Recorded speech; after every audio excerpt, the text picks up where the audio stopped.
안녕하세요. 오늘 저희가 좀 깊이 들여다볼 자료는요, 기독교의 믿음의 길에 대해 다루는 한 설교 말씀입니다. 아, 네. 이게 출애굽 이야기를 아주 핵심적인 비유로 쓰는데요. 흥미로운 건 믿음이라는 게 문제 위를 그냥 헐헐 날아가는 날개를 얻는 게 아니다. 뭐 이런 이야기를 한다는 점이에요. 이 관점을 좀 자세히 파헤쳐 볼까요? 네, 맞아요. 이게 되게 흥미로운 지점이죠. 보통은 구원을 약간 최종 목적지처럼 생각하거나 믿음만 있으면 모든 문제가 해결되고 편안해지겠지. 이렇게 기대하기 쉬운데 이 설교는 바로 그 부분을 좀 정면으로 반박하고 있어요. 그렇죠. 구원이라는 그 초기 경험, 그 이후의 여정 있잖아요. 그걸 이제 광야라고 부르는데 거기에 초점을 맞추면서 질문을 던지는 거죠. 구원 이후에 우리는 그럼 어떻게 살아야 하냐? 네. 설교를 보면 홍해를 건넜던 그 극적인 구원의 순간하고 그 뒤에 이어지는 그 길고 긴 여정을 아주 뚜렷하게 대비시키더라고요. 맞아요. 많은 분들이 홍해 건넌 그 감격, 그 자체에만 좀 머물러 있고 실제 광야 여정으로는 잘 들어서지 못한다. 이런 지적인 것 같아요. 바로 그겁니다. 믿음을 꼭 뭐랄까 주기적으로 맞는 주사처럼 생각하는 경향.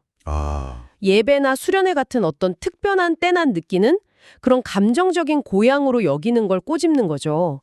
평일엔 그냥 세상 방식대로 살다가 주일 되면 교회 와서 용서 구하고 네네. 이게 마치 홍해를 건넜다가 다시 애굽으로 돌아가는 걸 반복하는 것 같다 이렇게 비판을 하더라고요. 월요일엔 세상으로 주일엔 다시 홍해 앞으로 오는 셈이죠.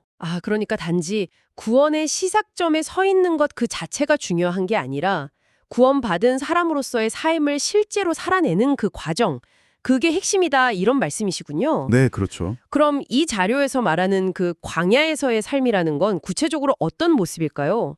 천국하고는 거리가 좀 멀어 보이는데요? 네, 맞아요. 그게 중요해요. 광야는 꼭 거쳐야만 하는 아주 능동적인 여정으로 그려지거든요.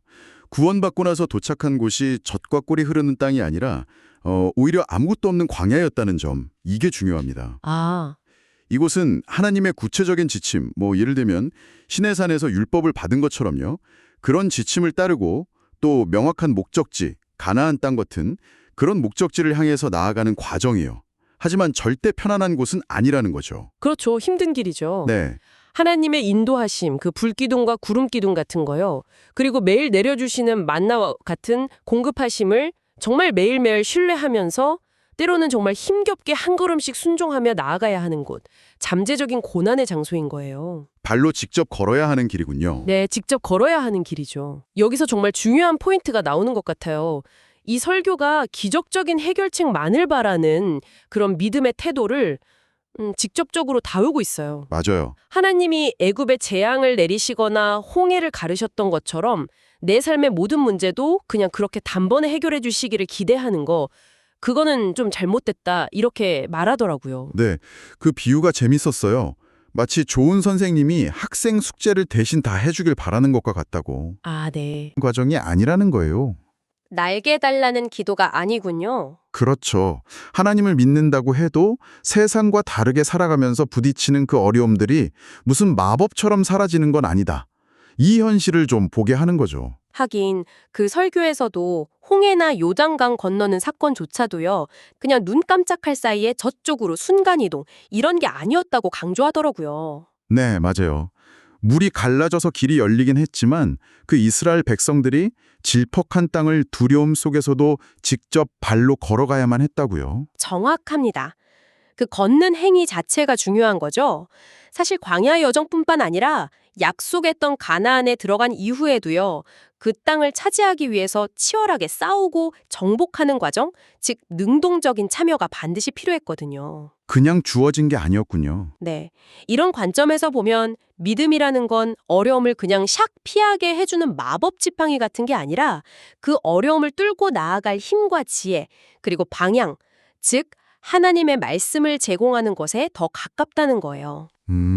피할 길을 찾는 게 아니라 하나님이 함께 하신다는 그 약속을 붙들고 문제에 맞설 용기를 키우는 과정.